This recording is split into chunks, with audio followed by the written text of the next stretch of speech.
எழுத்தாளர் ஹர்ஷகுமார் அவர்களின் பத்திக்கிச்சு பத்திக்கிச்சு பெண்ணே. அத்தியாயம் 12. ரத்தினமும் வசுவும் மிகவும் நல்லவர்கள். அவர்கள் செய்யாத உதவிகள் இல்லை.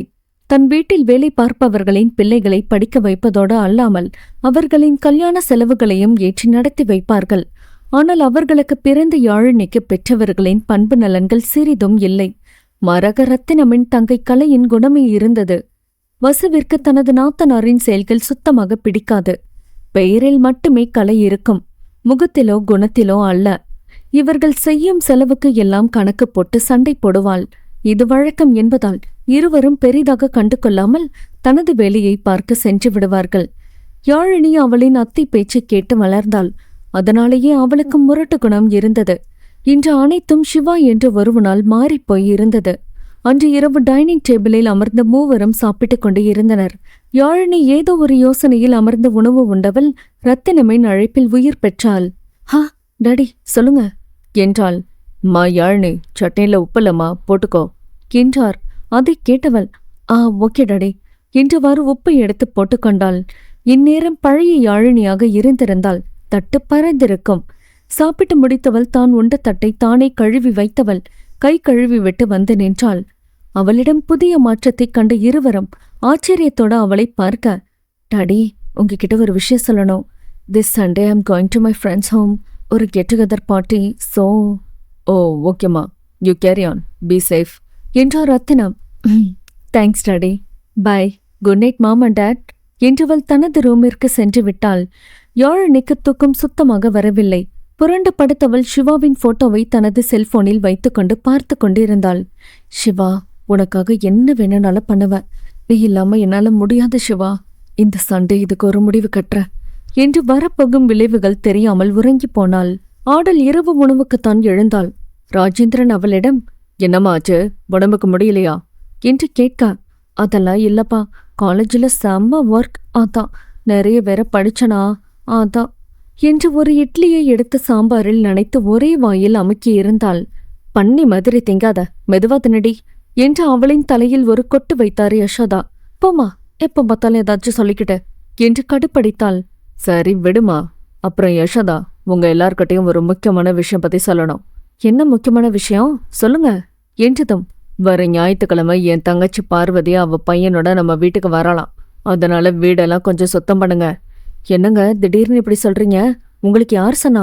உங்க தங்கச்சியை பாத்தீங்களா?" என்று யசோதா கேட்க, "இல்லம்மா, சித்தி ஃபோன் பண்ணாங்க. அவளுக்கு ஒரே ஒரு பையன் மட்டும்தானா. இந்நேரம் அவளும் நானும் பேசிக்கிட்டு இருந்திருந்தா நம்ம ஆடலா அவ பையனுக்கு கட்டி கொடுத்திருக்கலாம்" என்று பெருமூச்சு விட, பக்கத்தில் அமர்ந்த இட்லியை கபலீகரம் செய்து கொண்டிருந்த ஆடலுக்கு புரை ஏறியது.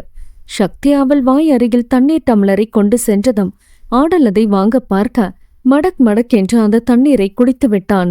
ராஜேந்திரன் கடுப்பானவர், "என்ன பழக்கண்டா இது, படவா" என்று கடிந்து கொண்டார். சக்தி சிரித்து கொண்டான். ஆடல் வேறு தண்ணீரை குடித்தவள் சக்தியை திரும்பி பார்த்து முறைக்க, "ஏய் ஆடல், சீக்கிரமா உனக்கு கல்யாணம் பண்ணி அனுப்பிடுவாங்க. அப்புறம் உன்னோட ரூம் எனக்கு தான்" என்று தம்பிக்கே உள்ள வில்லத்தனத்தை காட்ட விழி விரித்தவள், "அப்பா, என்ன சீக்கிரமா கல்யாணம் பண்ணி கொடுத்துருவீங்களா?" என்று பரிது வைப்பாய் ஆடல் கேட்க, யசோதா உடனே, "ஓ, மேடம்க்கு அந்த நினப்பு வேற இருக்கா?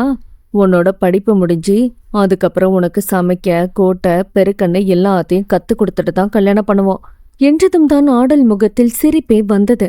"ஆமா, நீ எம்எஸ்சி படிப்பல" என்று யசோதா கேட்கவும் ஆடல் உடனே, "அதுக்கு எனக்கு கல்யாணமே பண்ணி வச்சிருங்க" என்றதும் குடும்பமே விழுந்து விழுந்து சிரித்தது. "ஆமாப்பா, உங்க தங்கச்சின்னு சொன்னீங்கல்ல, அவங்க ஓடி போயிட்டாங்கன்னு தானே சொன்னீங்க. இப்ப திரும்பி வந்துட்டாங்களா?" என்று கேட்கவும், "ஆமாமா, வந்துட்டா. ஞாயிற்றுக்கிழமை வரதா சொல்லியிருக்காங்க. யசோதா, அன்னைக்கு அவங்க வரப்ப அந்த டாக்குமெண்ட்ஸை கொடுத்துரு, எல்லாத்தையும் கொடுத்துருவோம்" என்றதும், "சரிங்க" என்றார் யசோதா. சிவா இரவு 10 மணி போல் தனது பார்ட் டைம் வேலையை முடித்துவிட்டு தனது வீட்டுக்கு சென்றான். வாசலில் உள்ள அடிப்பைப்பில் முகம் கை கால்களை கழுவியவன் வீட்டுக்குள் செல்ல, அவனது அம்மா பாக்கியம் சாப்பாடு எடுத்து வைத்துக் கொண்டு இருந்தார்.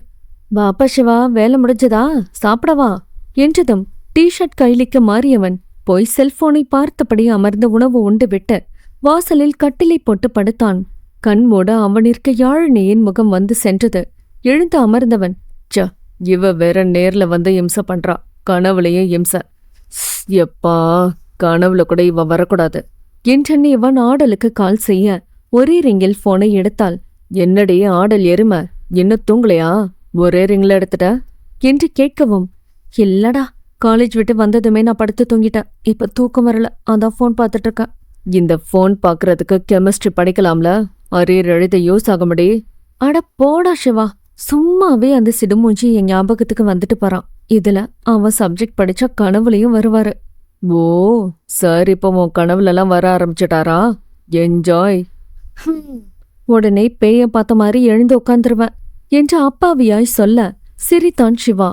கெமிஸ்ட்ரிய புரிஞ்சுட்டு படிடி, நான் உனக்கு இம்பார்ட்டன்ட் கொஷின் குறிச்சு தரேன், அதை மட்டும் படி, என்ன பாஸ் ஆகிரலாம்.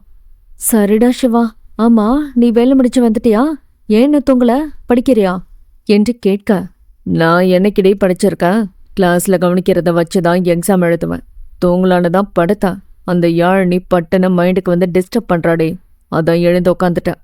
ஓ, சாருக்கு யாழினி இப்பெல்லாம் கனவுலலாம் வராங்களா? என்னடா நடக்குதாங்க என்று கிண்டல் செய்ய, நானே அந்த பைத்தியம் கனவுல வர்றது கூட பிடிக்காம எழுந்து உட்காந்துருக்கேன், நீ வேற ஏண்டி என்று சலித்து கொண்டான். ஏண்டா, யாழினி நல்ல பொண்ணுதான், நீ அவளை லவ் பண்ணனா என்ன? தப்பு. பாவம், நீ எவ்வளோ அசிங்கப்படுத்தினாலும் உன் பின்னாடியே தானே வரா. கொஞ்சம் மனசு இறங்கலாம்ல. ஒருத்தவங்க பக்கத்துல இருக்கிறப்ப அவங்க அருமை தெரியாதுடா, இல்லாதப்பதான் தெரியும். ஆடல், என்ன பேச்சு இதெல்லாம்? வாயிலே போடுவேன். நான் இருக்கிற நிலைமையில இதெல்லாம் தேவையாடி எனக்கு? ஒருவேளை நான் கொஞ்சம் பணம் காசுன்னு இருந்திருந்தா அவன் மேல லவ் வந்திருக்குமோ என்னவோ. ஆனா எங்க குடும்ப நிலைமை பத்தி அவகிட்ட எடுத்து சொல்லிட்டேன். இனி அவ என் பின்னாடி வரமாட்டா. நீ வேணும்னா பாரு. அதெல்லாம் கண்டிப்பா வருவா. உன்னை உண்மையாவே பிடிச்சிருக்குனா உன் குடும்ப சூழ்நிலை பத்தியெல்லாம் அவ யோசிக்க மாட்டா. அதையும் பாப்போம். அவெல்லாம் மாடர்ன் பொண்ணு, அதோட பணக்கார பாட்டி. சோ இனி என் பின்னால வரமாட்டா. எவ்ளோ பெட், நான் சொல்றதுதான் நடக்கும் என்றான் உறுதியாக. வேணாண்டா, என்கிட்ட தோத்து போயிருவ. பெட் கட்டி எனக்கு சமோசாக்கும் வடைக்கும் காசு அழுதுட்டு போயிடாத. நான் எத்தனை சமோசா வடை சாப்பிடுவேன்னு தெரியும்ல? அதெல்லாம் தெரியும்டே குண்டம்மா. நான் பெட்டுக்கு கன்ஃபார்ம். நாளைக்கு பார்க்கலாம் என்ன நடக்குதுன்னு. ஓகே பாய், குட் நைட் என்று இணைப்பி துண்டித்தான். அவனுக்கே மனசுக்குள் ஒரு கியூரியாசிட்டி இருக்கத்தான் செய்தது. நாளைக்கு நடக்கப் போவதை நினைத்து கொண்டே உறங்கி போனான். ஆடலுக்கு கண்ணை மூடினால் மட்டுமல்ல, சிவனே என்று அமர்ந்திருந்தாலும் விக்ரமன் முகம்தான் வந்து சென்றது. இது என்னடா வம்ப போச்சு, இந்த முதல்ல சிடுமூஞ்சி என் கண்ணு முன்னாடி வந்துட்டு போகுது. ஆளு நல்ல ஸ்மார்ட்ல என்று அவளின் இன்னொரு மனம் சொல்ல, அடைச்சி மானங்கிட்ட மனமே, அவன் அடிச்சாடி இன்னும் வலிக்குது. இன்னொரு தடவை அந்த ஆளுக்கு பறிஞ்சுக்கிட்டு வந்த ஒரே பீப் வார்த்தை தான் என் வாயில நல்லா வரும் என்று யோசித்து கொண்டே படுத்து இருந்தாள். வர சண்டே அவளின் மண்டை காலி என்பது தெரியாமல் உறங்கி போனாள். தொடரும். சேனலை சப்ஸ்கிரைப் பண்ணாதவங்க சப்ஸ்கிரைப் பண்ணிட்டு உங்களோட ஃப்ரெண்ட்ஸுக்கும் ஷேர் பண்ணுங்க. இந்த கதையை பத்தின உங்களோட கருத்துக்களை கீழே கமெண்ட்ஸ்ல பதிவிடுங்க. நன்றி.